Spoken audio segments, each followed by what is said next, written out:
Praise the Lord. Hallelujah. माफ़ी चाहता हूँ, थोड़ी मुश्किल आ रही थी इसलिए मुझको रुकना पड़ा। मैं खुदा का शुक्रगुजार हूँ आज के इस अच्छे समय के लिए, इस रात के लिए। और जैसा आप लोग जानते हैं, आज हम लोग तीसरे भाग को सीखेंगे कि प्रभु यीशु मसीह के ध्येय धारण में और प्रभु यीशु मसीह के जन्म में क्या अंतर है। मैंने एक पोस्ट डाली थी, उस पर भी कुछ बुद्धिजीवियों ने अपने अपने कमेंट दिए थे। एक भाई ने लिखा था कि देह धारण के लिए उसने जन्म लिया। जब हमको शब्दों की गहराई का पता नहीं होता तब कभी कभी हम लोग अनजाने में ऐसी गलती कर जाते हैं। कोई बात नहीं है, हमें कोई एतराज़ नहीं है, क्योंकि यदि उनको पता होता कि देह धारण में और जन्म लेने में क्या फ़र्क है तो शायद वो ऐसा कमेंट ना करते। आज पूरी दुनिया में कहीं 24 दिसंबर की रात है तो कहीं 25 दिसंबर की सुबह है। और इस वक्त दुनिया में तकरीबन अगर काउंटिंग करें तो 50 से ज़्यादा परसेंट जो लोग हैं, 50% से जो ज़्यादा लोग हैं वो इस समय क्रिसमस या क्रिसमस को मना रहे हैं। कोई तो 24 शाम को जश्न महफिल सजाता है, क्योंकि अक्सर 12 बजे के बाद जो है वो दिन की शुरुआत मानी जाती है। तो इसलिए वो 12 बजे हालेलुया के नारे लगाते हुए और ये कहते हुए कि हालेलुया यीशु आज दुनिया में आया, तो खुशी मनाते हैं। और कुछ लोग इसको रेगुलर चलते हैं और 25 दिसंबर की शाम तक इस प्रोग्राम को चलाते हैं। जब पूरी दुनिया में एक तरफ इस दिन को मानने वाले लोगों की इतनी बड़ी भीड़ है जो इस बात के पक्ष में है कि ये ठीक है, वहाँ पर यदि मेरे जैसा कोई इंसान ये कहने के लिए पब्लिकली इस तरह ऑनलाइन आकर ये कहे कि इस दिन का मनाना ठीक नहीं, तो स्वाभाविक सी बात है कि लोगों का क्रोध मुझ पर फूटेगा, लोग अपना गुस्सा मुझ पर उतारेंगे और बहुत से बुरे भले लफ्ज़ों से मुझे निवाजेंगे। कुछ तो ये भी कहेंगे कि तू ही है अक्लमंद सारी दुनिया में, बाकी लोगों को तो बेवकूफ़ समझता है। ऐसे बहुत सारे शब्द हैं, ऐसे बहुत सारे अल्फाज लोग मुझे कह भी सकते हैं और कहेंगे भी, लेकिन बावजूद इसके मैंने मन में ठाना है कि जिसने मुझे बुलाया है मुझे उसकी इच्छा की मनादी करनी है, मुझे उसकी इच्छा को दुनिया को बताना है। और इसके लिए कोई मुझे कुछ भी कहे, इस बात की मुझे कोई परवाह नहीं है। जो कोई कुछ भी कहेगा, न्याय के दिन हम सब का हिसाब होने वाला है। इसलिए मुझे कोई फ़र्क नहीं पड़ता कि कौन क्या कहता है, लेकिन मेरा ध्यान इस तरफ है कि मेरा विवेक मुझे क्या कहने के लिए मजबूर करता है और मैं अपने विवेक की सुनूंगा, जिसके द्वारा खुदावंद खुदा मुझसे बात करता है। सो आइए वचन में से ही एक आयत पहले पढ़ते हैं और उसके बाद आगे बढ़ते हैं। वचन की आयत मैं आपके सामने रख रहा हूं। मत्ती की अंजील उसकी बहुत ही फेमस आयत है और बहुत ही फेमस अध्याय है। 28 मैथ्यू 28 वर्स 19। मैथ्यू 28 वर्स 19 मत्ती की अंजील उसका 28 बाब और उसकी 19 आयत यूँ लिखा है, इसलिए तुम जाकर सब जातियों के लोगों को चेला बनाओ। सब जातियों के लोगों को चेला बनाओ और उन्हें पिता पुत्र और पवित्र आत्मा के नाम से बपतिस्मा दो। और 20 आयत, और उन्हें सब बातें जो मैंने तुम्हें आज्ञा दी हैं मानना सिखाओ, और देखो मैं जगत के अंत तक सदैव तुम्हारे साथ हूँ। 19 आयत में शब्द आया है चेला बनाओ, शागिर्द बनाओ, डिसाइपल बनाओ। और डिसाइपल इसलिए बनाओ कि वो डिसिप्लिन में रह सकें, और जो डिसिप्लिन में रहता है वही प्रभु यीशु मसीह का शागिर्द है। डिसिप्लिन में रहना मतलब आज्ञा को फॉलो करना है।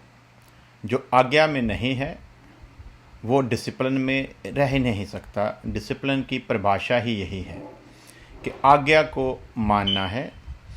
और जिनको डिसाइपल बनाया जाता है उन्हें पहले डिसिप्लिन समझा दिया जाता है कि यहाँ पर तुम आए हो, वहाँ पर यदि तुम रहना चाहते हो तो वहाँ पर रहने के कुछ कायदे कानून हैं जिन्हें तुम्हें फॉलो करना होगा।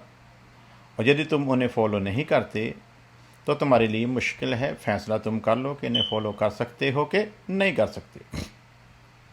यदि तो आदमी हाथ उठाकर कहता है कि मुझे मंजूर है, तो फिर उसके लिए ये ज़रूरी है कि वो उसमें चले, और जहाँ शुरू में ही कह दे कि मुझे ये मंजूर नहीं है। प्रभु यीशु मसीह ने कहा, जो कि मेरा शागिर्द होना चाहे वो अपने आप का इनकार करे और अपनी सलीब उठाए और मेरे पीछे हो ले। प्रतिदिन अपने आप का इनकार करने वाला यीशु मसीह का शागिर्द है, और उसके लिए यह ज़रूरी है कि वो आज्ञा को माने। तो आइए अगली आयत को देखते हैं। 20 आयत को लिखा है, उन्हें सब बातें जो मैंने तुम्हें आज्ञा दी है मानना सिखाओ। सब बातें जो मैंने आज्ञा दी हैं। तो यहीं से हम लोग इस बात को शुरू करेंगे कि प्रभु यीशु मसीह के बारे में जो हमारे सामने पाकरू के जरिए शागिर्दों द्वारा लिखकर हमारे आगे जो 4 अंजील रखी गई हैं, उन 4 अंजीलों में से इस अंजील के जो आखिरी शब्द यहाँ पर समाप्ति होती है, वहाँ पर शब्द आया है कि इन बातों की आज्ञा, जो जो आज्ञा मैंने तुम्हें दी हैं उन्हें मानना सिखाओ। तो स्वाभाविक सी बात है कि मानना उन बातों को सिखाना है, लोगों को प्रेरित उन बातों के लिए करना है जिन बातों की मैंने तुम्हें आज्ञा दी है। तो दुनिया के बुद्धिजीवियों से यही सवाल है, दुनिया के बुद्धिजीवियों और विद्वान मसीही भाइयों से यही सवाल है सबसे पहला, क्या प्रभु यीशु मसीह ने ऐसी कोई आज्ञा दी है जिसको आज सारा संसार क्रिसमस या क्रिसमास के रूप में मनाता है? प्रभु यीशु मसीह ने ऐसी कोई भी आज्ञा नहीं दी। और किन बातों को मानना सिखाओ? जिनकी प्रभु यीशु मसीह ने आज्ञा दी है। अब बात आ जाती है सबसे पहले आज्ञा की ही। तो कुछ आयतें मैं आपके सामने रखूंगा जिनका संबंध आज्ञा ही से है। और क्या हम आज्ञा के अनुसार मसीही जीवन जी रहे हैं कि नहीं जी रहे, क्योंकि आज्ञा ही बाइबल का सबसे महत्वपूर्ण सब्जेक्ट है। यदि आज्ञा का कुछ महत्व ना होता तो फिर परमेश्वर को ये वचन लिखकर देने की ज़रूरत नहीं थी। यदि आज्ञा का परमेश्वर के चुने हुओं के लिए कुछ महत्व ना होता तो फिर व्यवस्था देने की परमेश्वर को इस्राएलियों को कोई ज़रूरत नहीं थी। यदि आज्ञा का कोई महत्व ना होता तो नया जन्म पाए हुए लोगों को भी न्यू टेस्टमेंट के रूप में ये नई व्यवस्था देने की परमेश्वर को कोई ज़रूरत नहीं थी। और ख़ास करके ये पुराना नेम और नया नेम जिनको भी दिया गया है उन्हें संसार में से परमेश्वर ने चुना और अलग किया है।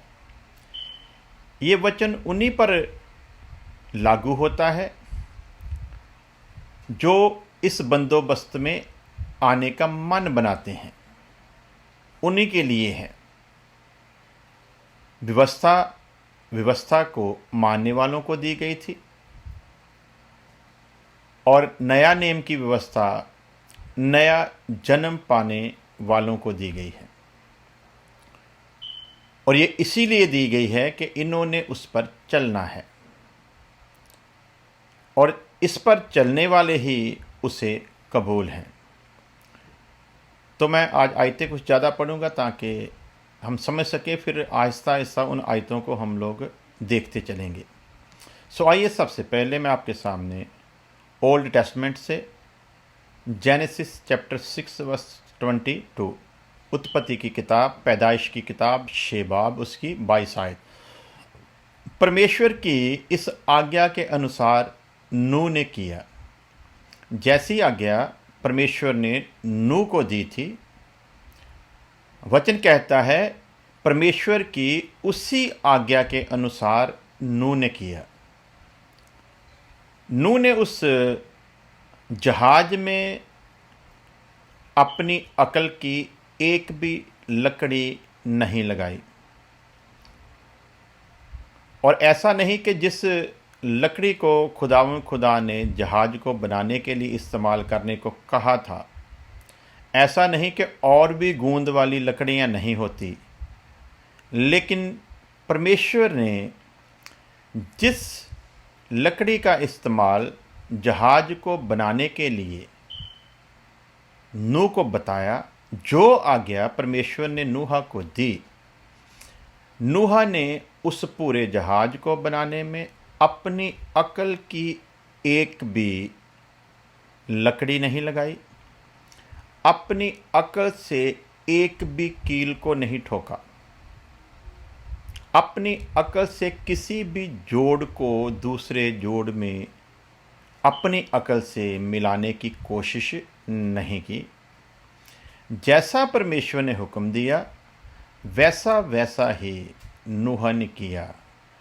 जब वैसा वैसा किया, जब जहाज बनकर मुकम्मल हो गया, फिर खुदा ने उसको कहा कि जोड़ा जोड़ा करके तू हर जाति से जोड़ा जोड़ा करके ले ले। और नूह ने उसी आज्ञा के अनुसार वो सब कुछ किया। सो आयत फिर रखना चाहूँगा ताकि हमें पता चले कि हम वचन से ही सीख रहे हैं। उत्पत्ति की किताब 6 अध्याय 22 में परमेश्वर की इस आज्ञा के अनुसार नूह ने किया। उत्पत्ति 7:5 यहोवा की इस आज्ञा के अनुसार नूह ने किया। उत्पत्ति 7:9 के अनुसार और भूमि पर रेंगने वालों में से भी 2-2 अर्थात नर और मादा जहाज में नूह के पास गए, जिस प्रकार परमेश्वर ने नूह को आज्ञा दी थी। अब नूह ने यह नहीं कहा कि जगह थोड़ी ज़्यादा है तो जो छोटे छोटे पंछी हैं उनके जोड़े जोड़े ज़्यादा ले लेते हैं। जैसी आज्ञा परमेश्वर ने दी है उसी के अनुसार नूह ने कहीं भी कोई उल्लंघन नहीं किया, ना कोई अपनी इच्छा को परमेश्वर के सामने रखा और ना ही पूछा कि तू जोड़ा जोड़ा ही क्यों लेकर आना चाहता है। उत्पत्ति की किताब 18 अध्याय उसकी 19 आयत। क्योंकि मैं जानता हूँ कि वह अपने पुत्रों और परिवार को जो उसके पीछे रह जाएंगे आज्ञा देगा कि वह यहोवा के मार्ग में अटल बने रहें और धर्म और न्याय करते रहें, इसलिए कि जो कुछ यहोवा ने इब्राहिम के विषय में कहा है उसे पूरा करे। तो क्या लिखा है? परिवार को जो उसके पीछे रह जाएंगे आज्ञा देगा कि वह यहोवा के मार्ग में अटल रहें। बात आती है घूम फिराकर एक ही जगह पर कि आज्ञा क्या है और हम कर क्या रहे हैं। उत्पत्ति 21:4 में यूँ लिखा है, और जब उसका पुत्र इसहाक 8 दिन का हुआ तब उसने परमेश्वर की आज्ञा के अनुसार उसका खतना किया, सुन्नत की, परमेश्वर की आज्ञा के अनुसार, जैसी आज्ञा परमेश्वर ने दी थी। जब तक ये आज्ञा सुन्नत की नहीं आई थी किसी की भी सुन्नत नहीं हुई, और जब ये आज्ञा आई तब अब्राहम की बुजुर्गी की हालत में सुन्नत हुई, क्योंकि आज्ञा के अनुसार चुने हुओं को ज़रूरी है कि वो आज्ञा को माने, और आज्ञा परमेश्वर कैसी भी दे उसे कबूल करना है और उससे इधर उधर नहीं जाना। क्योंकि अब्राहम ने, उत्पत्ति 26:5 में लिखा, क्योंकि अब्राहम ने मेरी मानी और जो मैंने उसे सौंपा था उसको और मेरी आज्ञाओं, विधियों और व्यवस्था का पालन किया। अब्राहम ने ये सब कुछ वैसे ही किया जैसी परमेश्वर ने उसे करने की आज्ञा दी थी। जेनेसिस 26:11 में लिखा है, और अबीमेलेक ने अपनी सारी प्रजा को आज्ञा दी कि जो कोई उस पुरुष को व उसकी स्त्री को छुए सो निश्चय मारा डाला जाए। उस पर ऐसा खौफ आ गया कि खुदा के बंदे के लिए अबीमेलेक को ऐसी आज्ञा देनी पड़ी। ऐसी आज्ञाएं उन्हीं की सेफ्टी के लिए निकलती हैं जो सबसे पहले परमेश्वर की आज्ञा में बने रहते हैं। और परमेश्वर के दूत ने स्वप्न में मुझसे कहा, हे याकूब, मैंने कहा आज्ञा, हुक्म दे, बोल। सबसे पहले हमारे जीवन में ये ज़रूरी है कि हमें ये पता होना चाहिए कि आज्ञा देने वाला कौन है, और उसकी आज्ञा को बड़े ही ध्यान से कान लगाकर सुनना हमारी बहुत बड़ी जिम्मेवारी बन जाती है। याकूब ने कहा, बोल, आज्ञा दे, क्या कहना चाहता है। आगे देखते हैं। पहला शमूएल 3 अध्याय उसकी 10 आयत। पहला शमूएल उसका 3 अध्याय उसकी 10 आयत। तब यहोवा आ खड़ा हुआ और पहले की नाई पुकारा, शमूएल, शमूएल। और शमूएल ने कहा, कह, क्योंकि तेरा दास सुन रहा है। हुक्म कर, क्योंकि तेरा दास सुन रहा है। बोल, क्योंकि तेरा दास सुन रहा है। फरमा, क्योंकि तेरा दास सुन रहा है। आज्ञा कर, क्या आज्ञा है मेरे लिए। दास की ये पहचान है, परमेश्वर के बुलाए हुए की ये पहचान है कि वो चाहेगा कि परमेश्वर उसे कैसी आज्ञा देने के लिए बुला रहा है। और दास की ये जिम्मेवारी है कि उसने अपने स्वामी की आज्ञा को मानना है, और जो दास स्वामी की आज्ञा को मानकर उसी अनुसार काम करता है, दास के उस काम को देखकर उसका स्वामी जो है वो खुश होता है। अब दास की पहचान है कि वो चाहेगा कि स्वामी जो आज्ञा उसे दे उसे वो पूरी कर सके। यदि दास स्वामी की आज्ञा को सुनने के लिए तैयार है, उसे मानने के लिए तैयार है, उस पर चलने के लिए तैयार है, तो फिर खुदा भी जो स्वामी है वो यूं ही अपने दास को छोड़ता नहीं जो उसकी आज्ञा में बना रहता है। तो उसके लिए वचन फिर यूं फरमाता है, पहला शमूएल उसका 3 अध्याय उसकी 19 आयत। 3 अध्याय उसकी 19 आयत। पहला शमूएल 3 की 19। और शमूएल बड़ा होता गया और यहोवा उसके संग रहा, और उसने उसकी कोई भी बात निष्फल होने नहीं दी। यहाँ पर निष्फल है, लेकिन इसका जो असल ट्रांसलेशन है वो है कि खुदावंद खुदा ने शमूएल नबी के मुख से किसी भी अल्फाज को जो उसके मुंह से निकला उसे मिट्टी में मिलने नहीं दिया। किसके अल्फाज को खुदावंद खुदा ने मिट्टी में नहीं मिलने दिया? जिसने यहोवा परमेश्वर से ये सच्चे मन से कहा कि आज्ञा दे, मेरे लिए क्या हुक्म है बता, मैं उसे पूरा करने के लिए तैयार हूँ।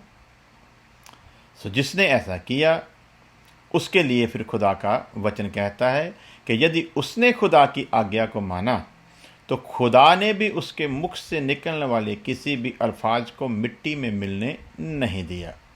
सो आज संसार में जब हम नज़र करते हैं तो हमारे सामने ऐसे बहुत से सवाल खड़े होते हैं। क्या ये लोग उसी तरह परमेश्वर की आज्ञा को मानते हैं? क्योंकि परमेश्वर आज्ञा मानने वालों से प्रसन्न होता है। जो आज्ञा नहीं मानते उनसे परमेश्वर कभी भी प्रसन्न हो ही नहीं सकता। यहोशू से कहा, यहोशू 1 अध्याय उसकी 7 से लेकर 9 आयत तक मैं आपके सामने पढ़ूंगा। इतना हो कि तू हयाए बांध, तगड़ा हो जा और बहुत दृढ़ हो। जो व्यवस्था, जो शरीयत मेरे दास मूसा ने तुझे दी है, उन सब के अनुसार करने में चौकसी करना।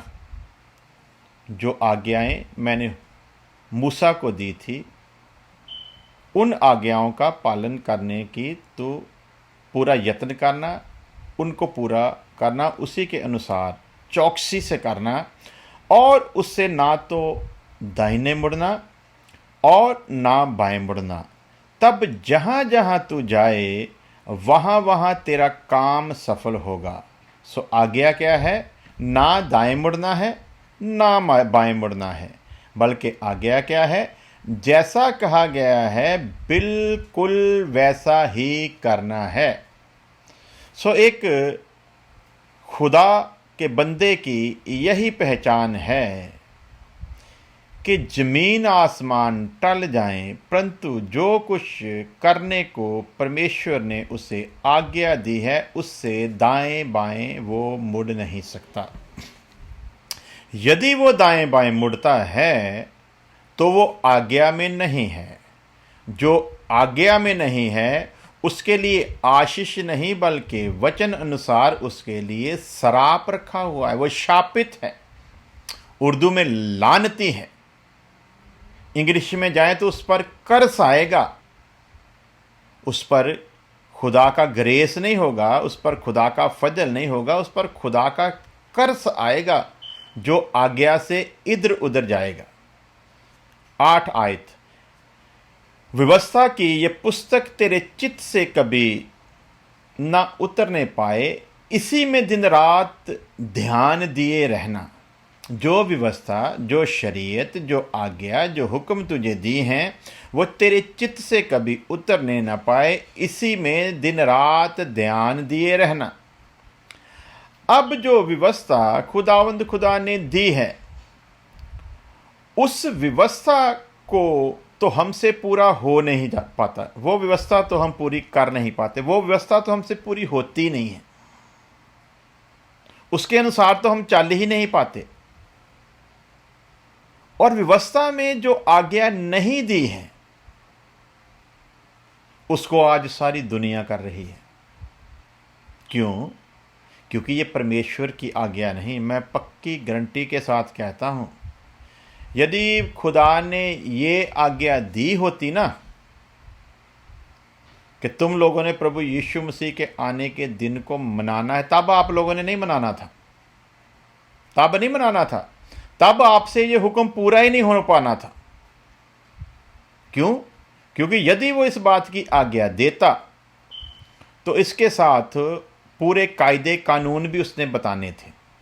जैसे प्रभु भोज की आज्ञा दी ना, तो प्रभु भोज की आज्ञा देते वक्त कायदे कानून बताए गए। यूं ही नहीं कह दिया गया कि 4 बंदे इकट्ठे हो जाना जी, वहाँ पर रोटी लेना तोड़ना, बस समझ लो कि प्रभु भोज हो गया। तो उसके कायदे कानून नियम बताए गए हैं।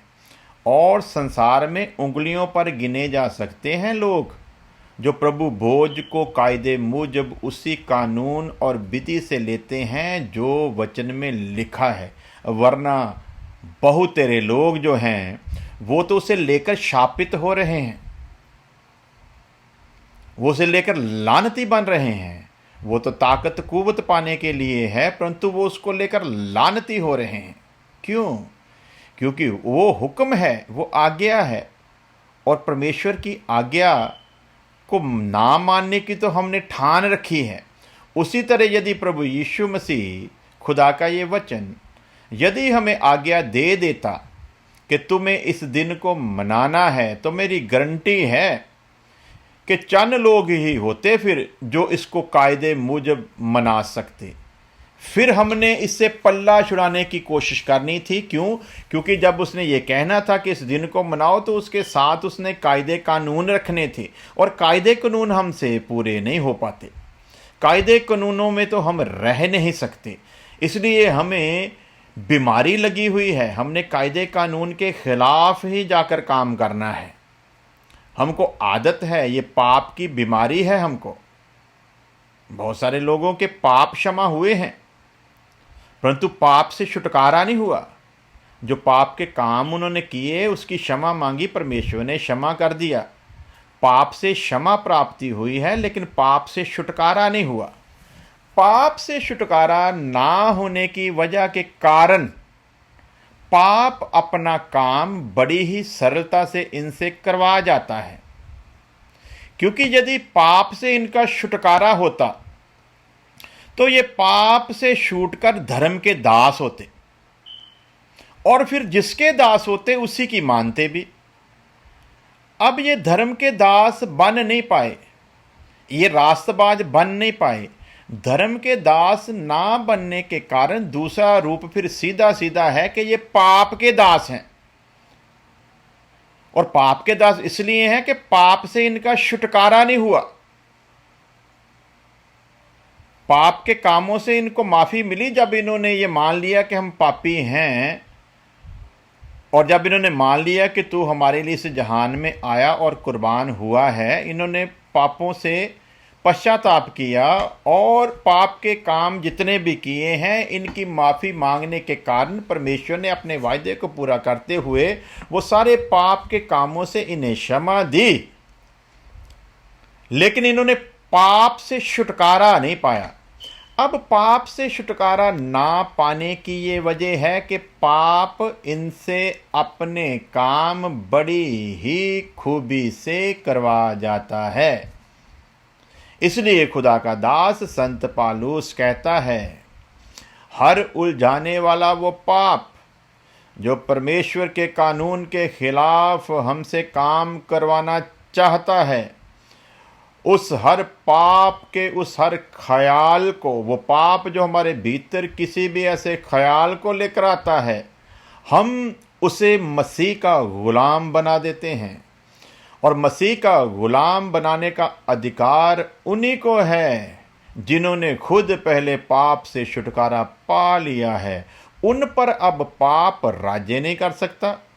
उन पर पाप की पंजाबी च कह दिए कोई वाह नहीं चल सकती। इसलिए समझने वाली जो बात है वो ये है कि जो आज्ञा दी है, इनसे ये सवाल करो कि उसे आप कितना पूरा करते हो।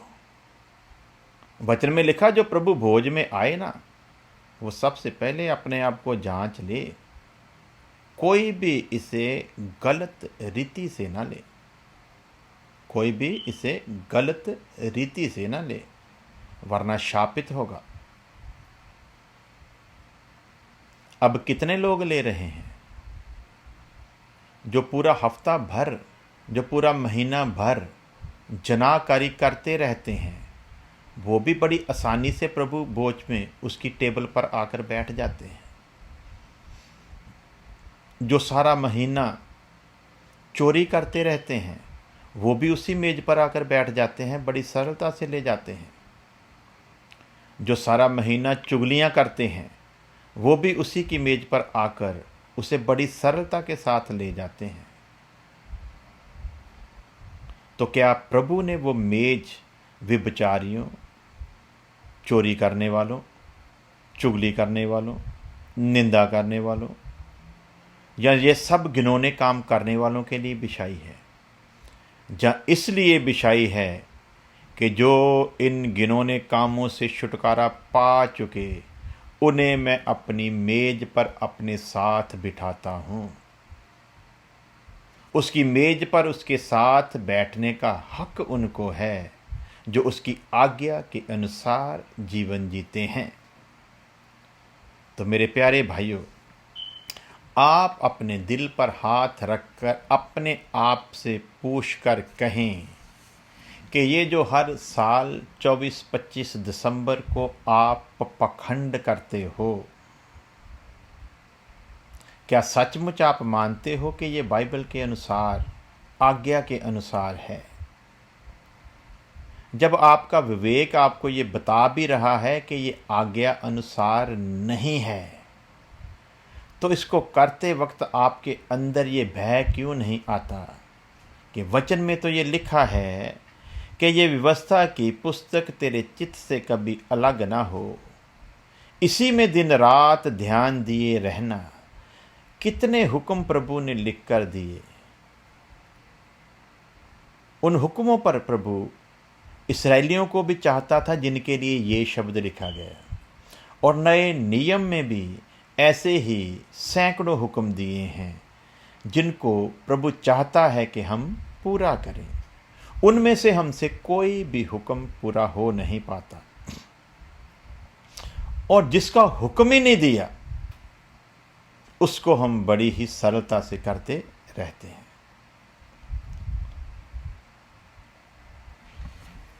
मैं एक वीडियो आपको दिखाना चाहूँगा। शायद अच्छी तरह से आप लोग ना देख पाएँ, क्योंकि मैंने टीवी पर सेट करने की कोशिश की थी, लेकिन मेरी बेटी को काम था, इसलिए वो इस प्रोग्राम में पहुंच नहीं सकी। तो उसके बिना फिर ये थोड़ा मुश्किल था, क्योंकि मैंने टीवी पर दिखाना था तो बार बार इसको मूव करना पड़ना था। इसलिए तो मैं थोड़ा सा दिखाऊंगा, फिर मैं कल कोशिश करूंगा आपको उस वीडियो को दोबारा दिखा सकूं।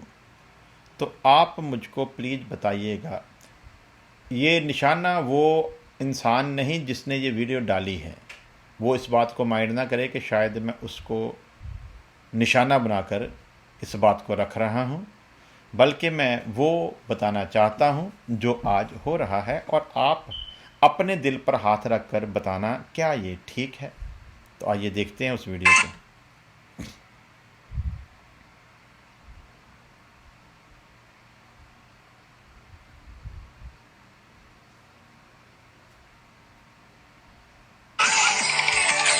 ये वीडियो है, मैं इसको थोड़ा सा बैक पर ले जाकर दिखाना चाहूँगा।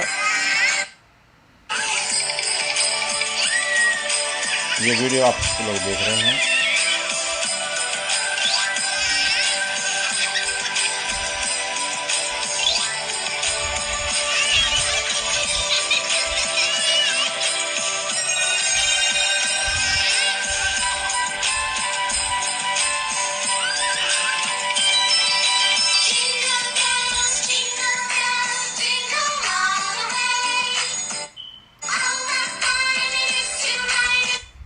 एक और वीडियो दिखाऊंगा, फिर कल को ये पूरी वीडियो दिखाकर इस पर हम लोग विचार करेंगे। मैं कुछ समझाने के लिए आप लोगों को ये वीडियो दिखा रहा हूँ। सो आइए हम लोग देखते हैं एक और वीडियो।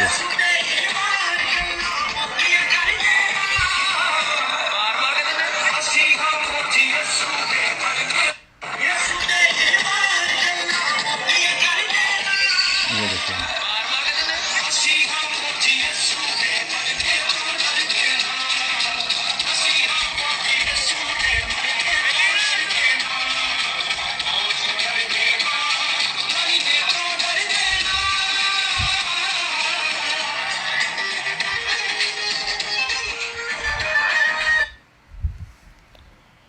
ये दिखाने का मेरा जो मकसद था वो ये था कि हम लोग कहते हैं इसी बहाने प्रभु की मनादी कर लेते हैं, इसी बहाने खुशखबरी को लोगों तक पहुंचा देते हैं।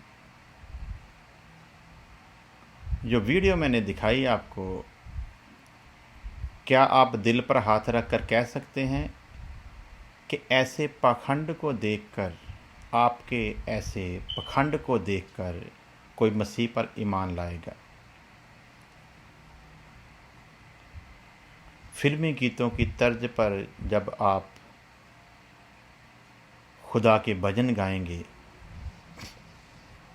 और बेशर्मों की तरह जब आप नाच कर लोगों में अपनी बेहयाई को पेश करेंगे और उदाहरण देंगे दाऊद की,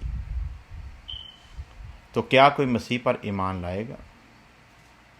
क्या आप ये सब कुछ आज्ञा के अनुसार कर रहे हैं या आज्ञा से बाहर जाकर कर रहे हैं? अपने आप से पूछिए। डिबेट करने की जगह अपने आप से पूछिए, क्या ये सही है? क्या ये आज्ञा के अनुसार है? क्या जिस बात का हुक्म प्रभु यीशु मसीह ने 28:20 में दिया मैथ्यू में, क्या ये बात उसी के अनुसार है कि जिन जिन बातों की मैंने आज तुम्हें हुक्म दिया है उनको मानना सिखाओ? क्या ये उन्हीं हुक्मों में है या ये किसी इंसान की अक्ल से है? मैं कल को इन सभी को फिर दिखाऊंगा वीडियो को। इसमें जो मैं आपको मुख्य बात बताना चाहता हूँ वो विषय है कि इन सारी शोभा यात्राओं में जो मेन हीरो बनकर हमारे सामने आ रहा है वो है सेंटा क्लॉज।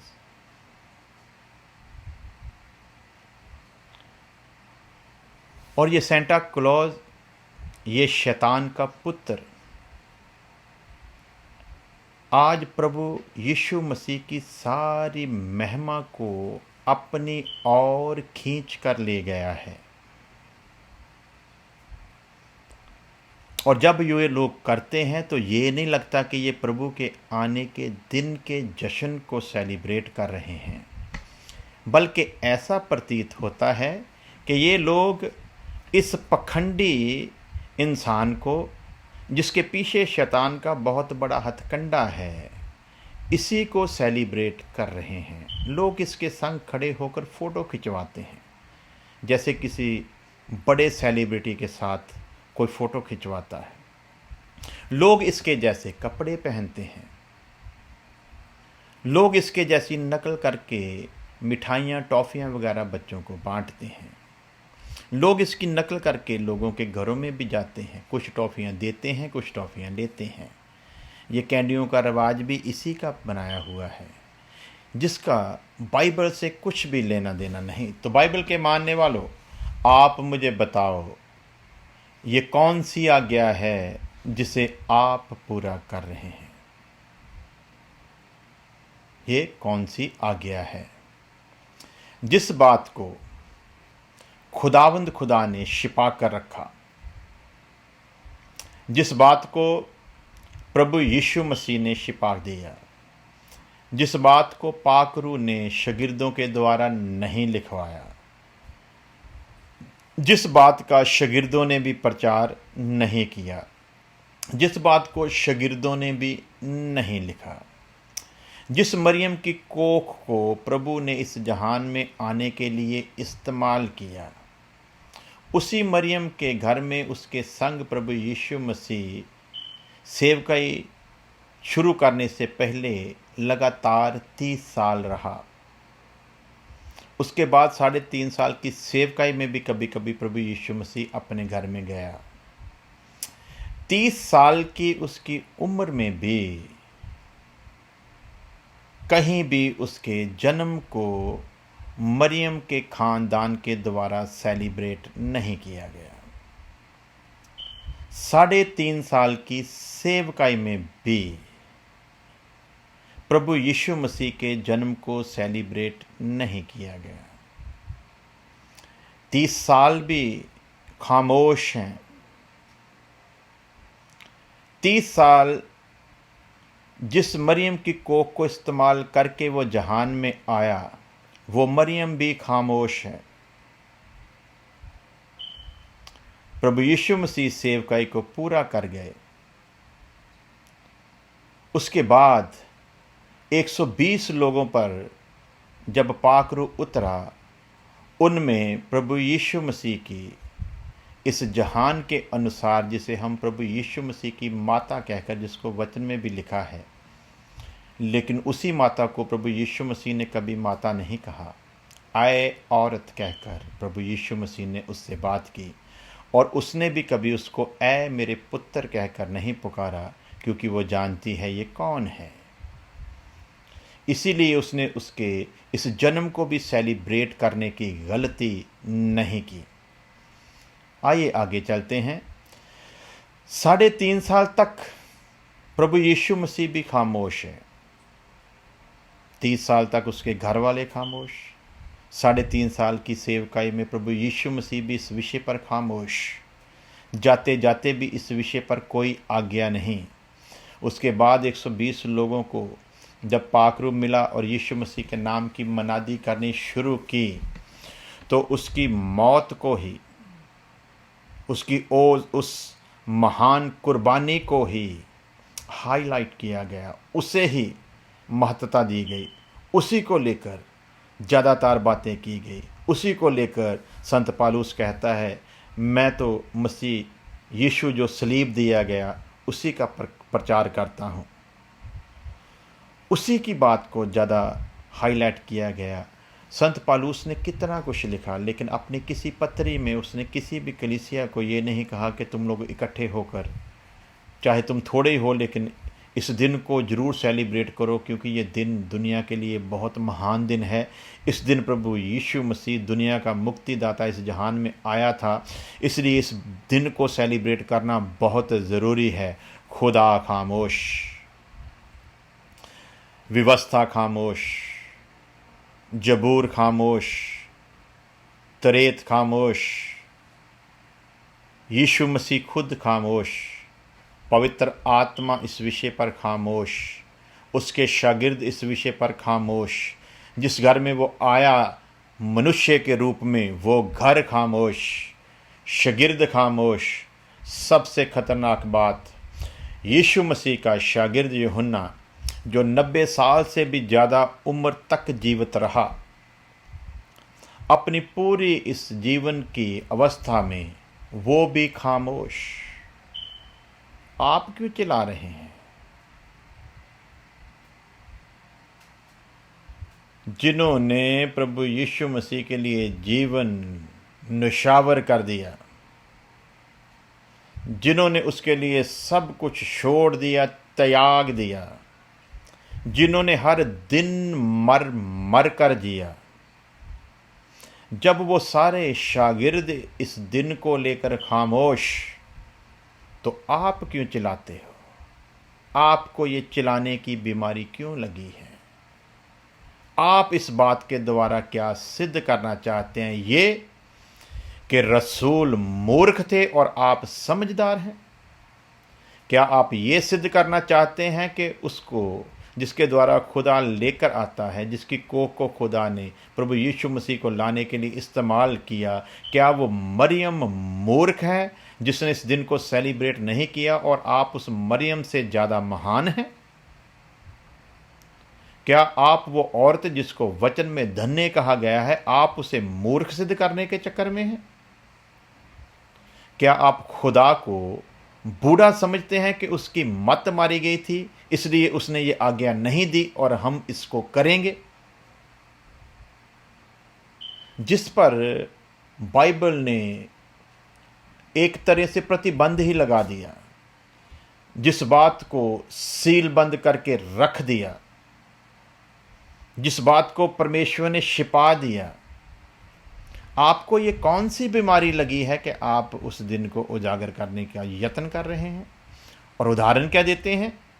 रोमियो 14 अध्याय की, कि जो कोई दिन को मानता है वो अपने लिए मानता है। कौन से दिन की बात कर रही है? वहाँ पर कंटेक्स्ट क्या है? वहाँ पर विषय क्या है? वहाँ पर क्या बताने की कोशिश की जा रही है? क्या वहाँ पर जो दिन को मनाता है उस विषय को आप लोग प्रभु के जन्मदिन के साथ जोड़कर देखना चाहते हैं? वहाँ पर देखें, पहले पूरे चैप्टर को पढ़ें, वहाँ पर विषय क्या चल रहा है और कौन सी बातें हो रही हैं। वहाँ पर प्रभु यीशु मसीह के जन्मदिन की बात नहीं हो रही। वहाँ पर वो दिन जो इस्राएलियों में चलते थे, जिनको कुछ मूर्ख लोग फिर भी मनाए जा रहे थे, जिनको लेकर बिना वजह विवाद छिड़ जाते थे, उन बातों को लेकर संत पालूस वहाँ पर लोगों को एक बहुत बड़ी शिक्षा देने का यत्न कर रहा है। जिस बात को आप लोग, जिस विषय को आप लोग प्रभु यीशु मसीह के जन्मदिन के साथ जोड़कर देख रहे हैं, जिस विषय पर सारी बाइबल खामोश, उस पर आपको और मुझको बोलने की कोई आज्ञा नहीं। और वचन क्या कहता है? व्यवस्था की ये पुस्तक तेरे चित्त से कभी उतरने न पाए, इसी में दिन रात ध्यान दिए रहना, इसलिए कि जो कुछ इसमें लिखा है उसके अनुसार करने की तू चौकसी करना। जो कुछ उसमें लिखा है उसके अनुसार तू करने की चौकसी करना। यदि जो इस दुनिया में चुने गए उनके लिए खुदा इतना सख्त है कि जो कुछ कहा गया उसे करने की चौकसी करना, तो आपसे सवाल है, आप जो आज के दिन ये पखंड कर रहे हो उसको करने की आज्ञा परमेश्वर ने आपको कहाँ पर दी? और आप कहते हो कि यदि आज्ञा नहीं दी तो मना भी नहीं किया। मैं कहता हूँ मना किया, क्योंकि खुदावंद खुदा ने उस वक्त इस्राएल को चुना और जो कुछ खुदा चाहता था वो करें, उनको लिख कर दिया। उसी तरह नए जन्म में उसने हमको आसमानी बादशाहत के लिए हमारा चुनाव किया, इसलिए हमने भी जो कुछ करना है उसे लिख कर दिया, और जो नहीं करना है उसे इसीलिए नहीं लिखा क्योंकि उसने आत्मा के द्वारा हमें बुद्धि और ज्ञान का, समझ का आत्मा दिया है, ताकि हम समझ सकें जिस बात पर हमारा खुदा खामोश है उसे हमें करने का कोई भी अधिकार नहीं है। लेकिन हम विवाद करने के लिए कोई ना कोई शब्द ढूंढते रहते हैं, कुछ ना कुछ हमें चाहिए जिसको लेकर हम लोग विवाद कर सकें। लेकिन ध्यान रहे, वचन में लिखा, जो कुछ उसमें लिखा है उसके अनुसार करने की तू चौकसी करना, क्योंकि ऐसा ही करने से तेरे सब काम सफल होंगे और तू प्रभावशाली होगा।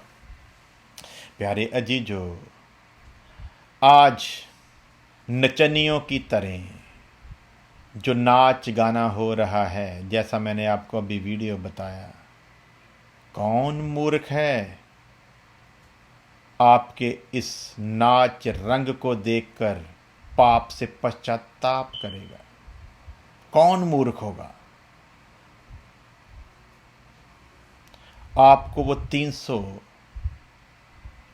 अगर महीने का भी निकाल देना, बीच में थे 365 दिन से, तो आपको 335 दिन जो लोग आपके जीवन को 335 दिन देखते हैं, जिसमें आपके जीवन में तौबा के योग्य कोई फल नज़र नहीं आता,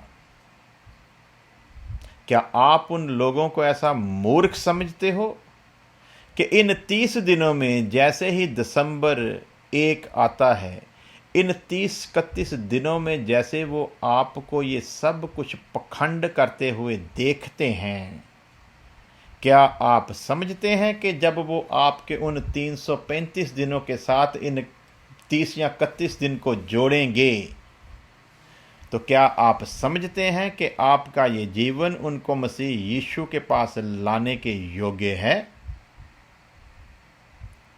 और इन दिनों में भी आप क्या करते हो सिवाय नचनियों के? उनकी नज़र में आप एक ऑर्केस्ट्रा से ज़्यादा कुछ नहीं हैं। आप भूल जाएं कि आपके ऐसा करने से किसी के मन में पश्चाताप का रूह आता है, बल्कि जो मसीह के पास आना भी चाहे, आपके इन पाखंडों को देखकर वो कसम खा लेगा, यदि मसीही जीवन ऐसा है तो मैं जहाँ पर हूँ वहीं पर खुश हूँ। आपने कभी सिख कौम को जब उनके गुरुओं का कोई पर्व होता है, आपने उन सिख औरतों को, उन सिख नौजवान बहनों को, जहाँ उनके बच्चों को कभी ऐसे नाच रंग करते हुए देखा है? तो दिल पर हाथ रखकर बताइएगा।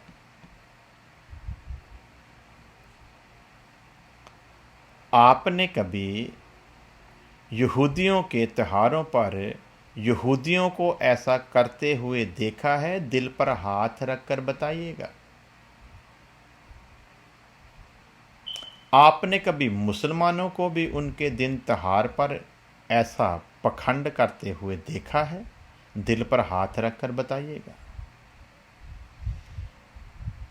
जिनको आप लोग कहते हो कि इन्हें परमेश्वर का ज्ञान नहीं, उनके अंदर परमेश्वर का खौफ है और उन्हें पता है कि जिसको हम मानते हैं उसके किसी दिन को या पर्व को यदि हम सेलिब्रेट कर रहे हैं तो हमारे अंदर कितना भय, कितना डर होना चाहिए। कभी मुसलमान को नमाज पढ़ते हुए, उनको सजदा करते हुए यदि आपने देखा है तो आपको ये पता होगा, एक क्षण का भी एक सेकंड में जो 10 अंश होते हैं ना, उसमें एक अंश का भी आपको फ़र्क नहीं नज़र आएगा। जब नमाज पढ़ते हुए वो झुकते हैं तो एक साथ ही सबको झुकते हुए देखेंगे। जैसे आर्मी के लोग जब परेड करते हैं तो एक संग ही पैर चलते हैं, एक साथ ही उनके हाथ भी हिलते हैं। उसी तरह जब वो नमाज पढ़ते अता करते हैं, कुछ भी करते हैं, तो वो क्या करते हैं, उनको देखना, गौर से देखना, उनके बैठने के इंतज़ाम को देखना। एक ही लाइन में नज़र आएंगे, जैसे कोई लाइन खींची नहीं होती। उनको सिखाया गया है खुदा की इबादत में कितने खौफ से आना है। सिख लोग जब एक बच्चे को गुरुद्वारा में लेकर जाते हैं, बचपन से ही वो अपने माँ बाप को, अपनी बहनों को, अपने बड़ों को देखते हैं। गुरुद्वारा में जाते वक्त उनके अंदर कितना डर है, वो अपने बड़ों को देखते हैं। अब उनका बेटा चाहे थोड़ी सी जवानी की हालत में क्यों ना जा रहा हो, चाहे टीनेजर क्यों ना हो, चाहे बाहर कितना भी मुश्तंडा क्यों ना हो, चाहे उनकी बेटी या बहन या बहू संसार की तरह ही क्यों ना चलती हो, परंतु जब आप उनको गुरुद्वारा में जाते देखोगे, घर से निकलते वक्त और गुरुद्वारा में सजदा करने तक, आप उनके अंदर उस भावना को देखें, कितना खौफ, कितना डर होता है। आपने कभी उनकी किसी भी शोभा यात्रा में आपने उनको ऐसे घटिया तरीके से सेलिब्रेट कभी करते हुए नहीं देखा होगा। बहुत ही खौफ होता है उनके अंदर, बहुत ही श्रद्धा होती है उनके अंदर। और आज जो पखंड हम लोग कर रहे हैं उसमें श्रद्धा नाम की कोई चीज़ कभी किसी को नज़र नहीं आती। और ध्यान रखना, ये करके हम किसी के लिए आशीष का नहीं बल्कि लोगों के लिए बहुत बड़ी ठोकर का कारण बन रहे हैं, बहुत बड़ी ठोकर का। कभी देखना, जिनको वो निहंग सिंह करके जो 5 प्यारे हैं, जिनको 5 प्यारों का दिया गया है रुतबा, उनको जब जाते हुए आप देखेंगे कि देखना कैसा खौफ होता है, कैसी मर्यादा होती है, कैसे वो नंगे पाँव, चाहे गर्मी हो चाहे सर्दी हो, कैसे वो नंगे पाँव अपने जिसको भी वो गुरु मानकर चलते हैं, चाहे वो उनके 10 गुरु हों, चाहे गुरु ग्रंथ साहब हो, उनके लिए जैसा भी हुक्म है उसके मुताबिक उनको देखें, उनको फॉलो करें। कुछ तो शर्म करें, कुछ तो हया करें। चुना हुआ वंश हैं आप, जाजकों की शाही मंडली हैं आप। कम से कम उनके जीवन को देखकर कुछ शर्म करें कि मसीही जीवन में हमको किसी को खींच कर लाना है तो हमारा खुद का जीवन कैसा होना चाहिए, कैसी मर्यादा, कैसी हया, कैसी तमीज होनी चाहिए। और इस क्रिसमस डे पर मैंने चैलेंज किया है, जितनों ने भी सेलिब्रेट किया, अपने दिल पर हाथ रख कर बाइबल को साक्षी मानकर एक बंदा मुझको आकर बताए कि उनके इस पखंड को देखकर किसने पाप से पश्चाताप किया है, उनके इस पखंड को देखकर किसने तौबा करके अपना जीवन मसीह को दिया है। एक बताना मुझको। इसलिए कहते हैं जब हुक्म से बाहर जाएंगे खुदा हमको छोड़ देगा। सैमसन ने गलती की, खुदा ने छोड़ दिया। राजा शाऊल ने गलती की, खुदावंद ने छोड़ दिया। यहूदा साथ साथ रहा, गलती की, प्रभु यीशु मसीह ने छोड़ दिया। जो भी गलती करेगा प्रभु उसे छोड़ देता है। आज आज्ञा का उल्लंघन करके हम लोग भी गलती कर रहे हैं, तो याद रखें अब खुदा हमारे साथ नहीं, हम सिर्फ इसी गलत फहमी में हैं जिस गलत फहमी में समसून था। उसे भी ये गलत फहमी थी कि मैंने आज्ञा बेशक तोड़ दी है परंतु प्रभु मेरे साथ है। लिखा नहीं जानता था, खुदा का रूह उससे जा चुका है। आज इन पाखंडों की वजह से खुदा का रूह हमको भी छोड़कर जा चुका है। और याद रखें समसून का जो हाल हुआ था, अंधा करके ले गए थे, अब देख नहीं सकता, इसलिए उनको जज करने के लिए भी उनके कितने लोग हैं, कहाँ कहाँ हैं, एक बच्चे का सहारा लेना पड़ा। आज आत्मिक तौर पर जब हम हुक्म की उल्लंघना करते हैं तो शैतान हमको भी समसून की तरह अंधा कर देता है। और अब हम लोग अंधे हो चुके हैं, इसलिए हमको दिखाई कुछ नहीं देता, दिखाई कुछ नहीं देता। अब तो हमको सहारे की ज़रूरत है, और सहारा भी किस लिए? अब तो मौत की इंतज़ार है। कहता प्रभु एक बार वो बल मुझे दे दे, गलती मैंने की, आज्ञा का उल्लंघन किया, अब मैं जीना तो नहीं चाहता, लेकिन आखिरी जो मेरे अंदर गैरत है ना वो यही है कि मेरी गलती के कारण, मैंने तेरी आज्ञा को नहीं माना, उसके कारण जो इन लोगों ने तेरा मजाक उड़ाया, मैं मरने से पहले इनको सजा देना चाहता हूँ, इसलिए एक बार वो बल मुझे दे दे।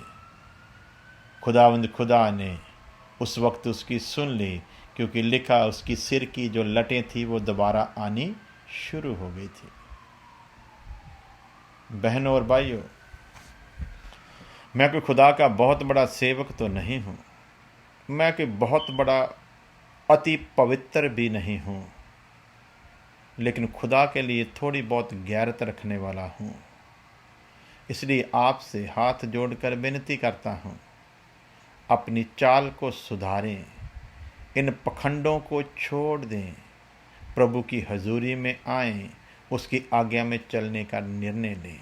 खुदा आज भी आपको ग्रहण कर लेगा, खुदा आज भी आपको कबूल कर लेगा, उसकी रहमत आज भी आप पर हो जाएगी, वो आपके साथ फिर उसी तरह चलना शुरू कर देगा। परंतु यदि आज भी आपने उसकी आवाज़ को नहीं सुना और अपने मन को कठोर किए रहे, तो याद रखना, जिनको चुनकर बुलाकर मिस्र की गुलामी से खुदा निकाल कर लाया था, जब उन्होंने आज्ञा को नहीं माना, आज्ञा का उल्लंघन किया, लिहाज नहीं किया कि मैंने इनको चुना, मैंने इनको बुलाया, मैंने मिस्र से इनको छुड़ाया। खुदा ने तो उनको मिस्र से छुड़ाया, परंतु उन्होंने अपने अंदर से मिस्र को कभी नहीं छोड़ा। इसीलिए खुदा ने उनको नष्ट कर दिया, नाश कर दिया। उसी तरह आज हम बेशक मसीह में आ चुके, बेशक पाप की गुलामी से उसने हमको निकाल लिया, उसने तो हमें पाप से छुड़ा लिया, परंतु हमने अभी तक पाप को छोड़ा नहीं। और यही निशानी है कि हम आज्ञा का उल्लंघन सदा करते रहते हैं। इसलिए इससे पहले कि खुदा का क्रोध हम पर उंडेला जाए, बाज आ जाइए, खुदा रहम करने के लिए तैयार है। अपनी आँखों को बंद करें, सिरों को झुकाएं। खुदा ने चाहा तो इस विषय को लंबा लेकर चलेंगे और ऐसे ही थोड़ा थोड़ा करके सीखते रहेंगे। आइए प्रार्थना के साथ समाप्ति करते हैं। प्यारे खुदा तुझे धन्यवाद देते हैं। ये विषय बहुत ही गंभीर है खुदावंद, और इंसानी अकल से या इंसानी मत से इसे लोगों को समझाना वो भी बड़ा मुश्किल है खुदावंद। यदि तू कृपा न करे, यदि तेरा आत्मा सहायता ना करे, तो इन बातों को समझाना इंसान के लिए नामुमकिन है और समझना भी नामुमकिन है खुदावंद। इसलिए तेरे आत्मा की अगुवाई को मांग लेते हैं खुदावंद। अपने लिए मांगता हूँ कि बड़े सरल तरीके से तेरी आज्ञा को लोगों को समझा सकूं, और तेरे लोगों के लिए मांगता हूँ कि वो तेरी आज्ञा को समझ सकें। ऐसा तो अपने लोगों को मान दे खुदा, और सिर्फ समझे नहीं बल्कि उसको मान लें और उसे पूरा करने की ठान लें। यही प्रार्थना करता हूँ। हमारी प्रार्थना को सुन ले मसीह यीशु के नाम में, आमीन। अब हमारे खुदा में यीशु मसीह का फजल, खुदा बाप की मोहब्बत, पाक रूह की संगत अब से लेकर हमेशा तक उसके तमाम लोगों के साथ बनी रहे, आमीन आमीन। खुदा आप सबके साथ हो। खुदा आप सबको बहुत बहुत बरकत दे। कल न्यूयॉर्क के टाइम के मुताबिक सुबह 11 से लेकर 11:30 बजे के बीच हम लोग ऑनलाइन होंगे। उस वक्त इंडिया में यदि हमने 11 बजे शुरू किया तो रात के 9:30 होंगे, और यदि कोई सेटिंग करते वक्त कोई थोड़ा बहुत टाइम आगे पीछे हो गया तो इंडिया के अनुसार रात के 9:30 से 10 बजे के बीच हम लोग ऑनलाइन होंगे। और न्यूयॉर्क के टाइम के मुताबिक हम लोग सुबह होगी उस वक्त, यानी कि 25 तारीख की सुबह न्यूयॉर्क में होगी, 11 से 11:30 बजे के बीच ऑनलाइन होंगे। और इंडिया में उस वक्त 25 तारीख की रात होगी, और उस वक्त 25 तारीख रात का समय होगा उधर 9:30 से लेकर 10 बजे के बीच। तो कृपया जो लोग लेट आते हैं उनसे मेरी गुजारिश है कि वो लोग समय पर ही ऑनलाइन में हमारे साथ जुड़ जाएं, ताकि शुरू से वो बात को समझ सकें, सीख सकें, आशीष पा सकें। खुदा आप सबको बहुत बहुत बरकत दे। सबको मेरी ओर से जय मसीह की, जय मसीह की।